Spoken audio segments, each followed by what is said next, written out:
Okay, now before I begin, I have to make an admission to you all, and that is that I am a complete idiot. Because I decided to talk about one of the biggest changes to the web platform in the last decade, something that completely changes the nature of HTML in a 15-minute time slot. This is a really stupid idea. But I put a lot of thought into what belongs in this talk, what doesn't belong. I've really thought about the core concepts, and hopefully you'll still get something out of this. My name's Dalgleish. I'm a UI developer at Seek in Melbourne.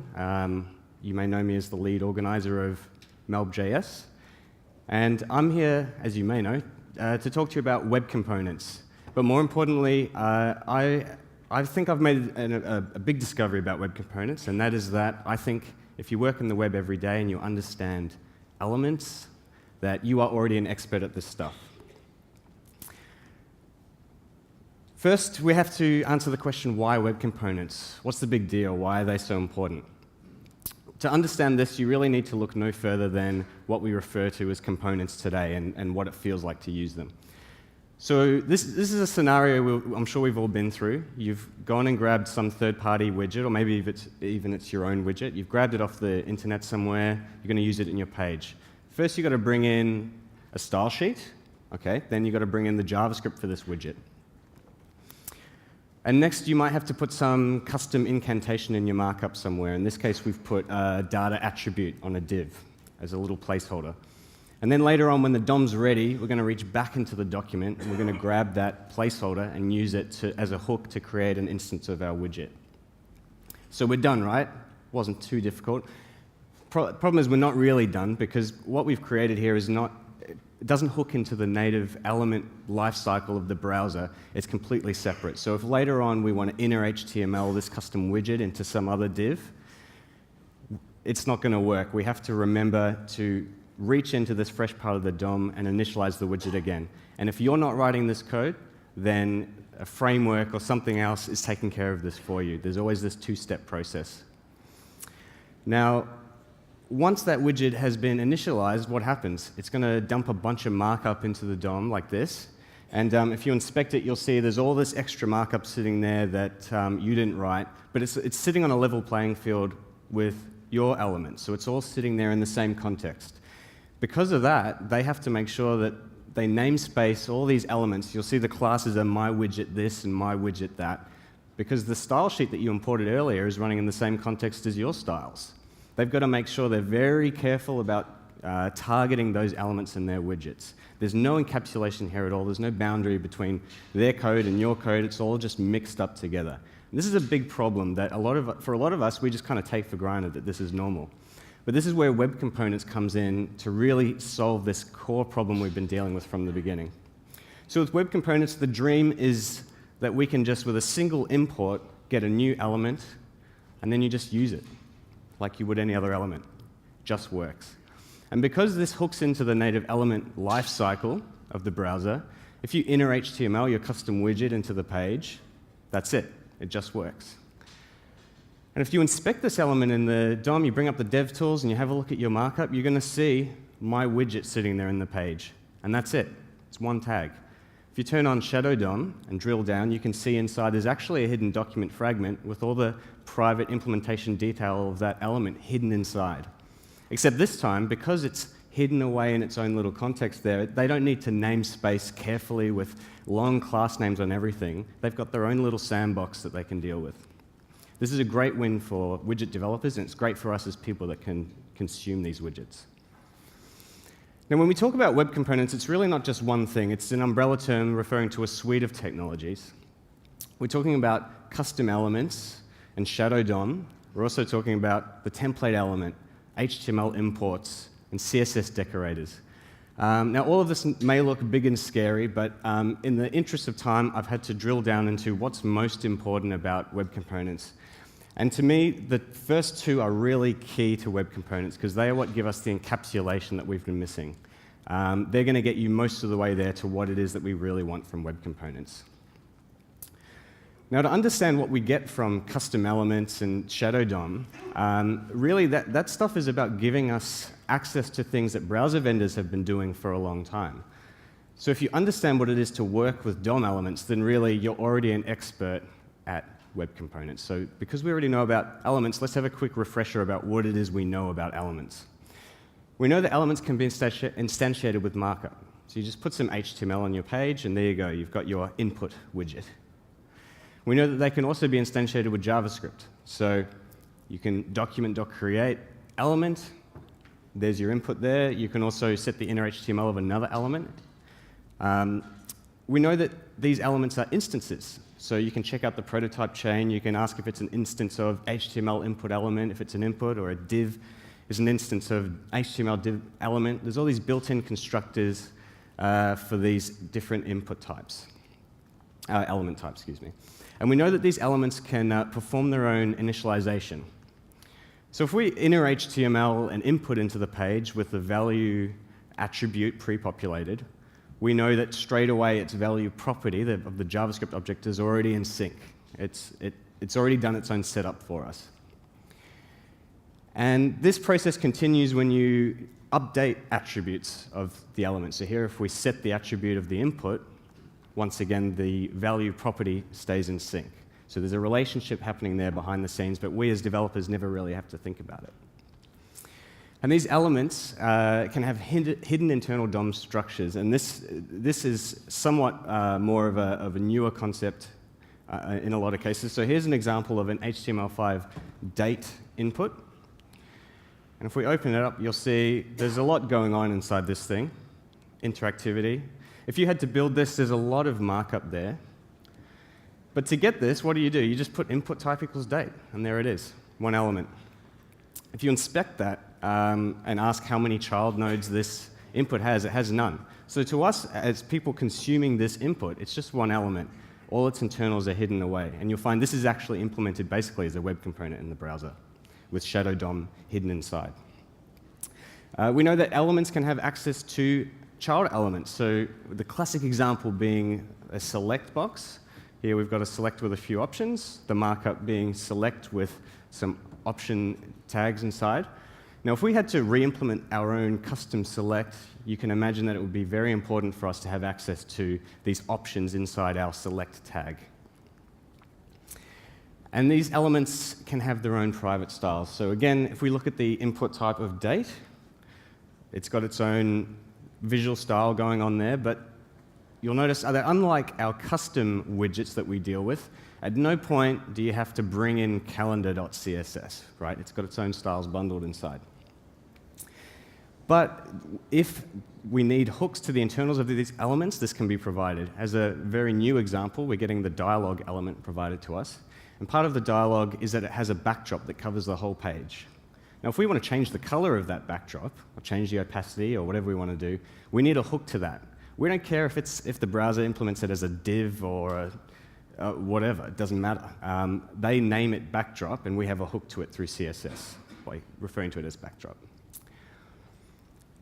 Because we know all this stuff about elements, when it comes to creating custom elements, we really have an innate understanding of what that means. It's really just about learning some new APIs. So to register a new custom element, you simply document.register, provide the name of your element as a string, and that will return you the constructor. Here we're setting up my-element. Your custom elements have to have a hyphen in the name. That's an important distinction so that your custom elements are separate from the built-in elements. You'll never have a clash. And now we have a global constructor available to us called myElement. And now this basically now acts as a normal element that we're used to. So these custom elements can be instantiated with markup. Dump it in your HTML and it just works. You can instantiate them through JavaScript. So if you document.create element, or you set the inner HTML, that will work. Or you could use the constructor that was returned earlier. All of these will return a new element for you. These elements are instances of the constructor. So if you ask if that document.create my element is an instance of that constructor we just returned, the answer is yes, it is. These elements can perform their own initialization. This is where it starts to get a lot more powerful. So in this case, we're doing something a little bit more complicated. We're setting up the prototype for our custom element. And one of the things that we have available to us on that prototype is to set up the created callback. So this will run whenever we initiate a new copy of this element. And inside that function, we're going to set the inner HTML. So whenever I put my element on the page, it's immediately going to put an H1 in there for us. Our elements can respond to attribute changes. So beyond just setting up the created callback, another thing we can put on the prototype is the attribute changed callback. Here we have access to what attribute was changed, the old value and the new value, and we can react accordingly. Starts to get a lot more powerful now. With Shadow DOM, the picture starts to become a lot more complete, and you really start to get the power of encapsulation. So with Shadow DOM, our custom elements can now have hidden internal DOM structures. Inside our created callback this time, it looks very similar to what we did before, but we're going to do something a little bit more complicated. It's not too hard though. We're going to create a shadow root inside our custom element. That returns us a hook to the Shadow DOM, and we can now set the inner HTML of that if we want. And the important thing to note about how Shadow DOM works is that this H1 that we've just put in the Shadow DOM, that's visible to the end user. You can see it when you look at the page. But if you inspect the page programmatically in the dev tools or with the DOM APIs, this is invisible to us. So this, if you're building a calendar widget, for example, this is where all the guts of the calendar would go, inside this Shadow DOM. Our custom elements can have access to their child elements. Here we've arbitrarily put a bunch of I tags inside our custom element. And inside our Shadow DOM, we can use this new tag, the content tag, which has a select attribute. You pass it a selector. And what that'll do is it'll select those elements from inside our custom element and distribute them in place. This is very powerful if you want to do things where you can provide an arbitrary number of child nodes, like with a select. One of the big wins of Shadow DOM is that the styles are encapsulated. This is really huge. So inside our custom elements, if we chuck a style tag in there, those styles will be scoped in the context of that Shadow DOM. So here we're saying all spans should be green. Normally in a widget style sheet, this would be insane to use a style like that, right? Now every span on the page is going to be green, except that with Shadow DOM, these styles don't leak out. So if we put our custom element right next to a span on the page, that span is unaffected by those styles. Our custom elements can provide style hooks to their internals. So in this case, we're saying hello world. But if we want, for some reason, we want to allow our users to change the word world, we can use the part attribute. This is a part of the spec that has changed quite a few times. Probably change in the future again, who knows. And here we're saying in our style sheet that we want to affect the part named world. This sort of stuff is really important where, say, for example, you're creating some kind of slider widget and you want to allow people to tweak the styles of the nibs on the styler, on the slider, or you want to change the background, these sorts of things. You can allow certain parts of the widget to be changed. So at the end of the day, what Web Components really is all about is about making the web platform a lot more powerful for us as developers. It's about making sure that the way that we interact with components, the way we consume them is simple. You just drop an element in the page, just works, you don't have to think about it. That it's consistent. The way you work with your components that are third-party widgets you've written yourself, and elements provided by the browser, it's all a consistent API for you as a developer, which is complete opposite of what we have today. That these components are reusable, so they can be dropped in and out of projects without fear that you're going to have clashes in your style sheet. You have the ability to completely sandbox your widgets from the outside world. And they're encapsulated, so this is really important for you as a developer to be able to create widgets that have a conceptual boundary between it and the outside world. This is what powers the fact that it's reusable for other people. They can just use it without worrying about conflicts between what you've written and what they've written. And it's important that these things are composable. So now that you can start to nest custom elements inside of each other, people can start to really think differently about how they build their apps. Framework authors, if they were so inclined, could write a framework made entirely of custom elements where you don't write a single line of JavaScript. You'll probably see talks in 2 years or so here at Web Directions about why that's a terrible idea and why you shouldn't do it, but you can do it if you want to.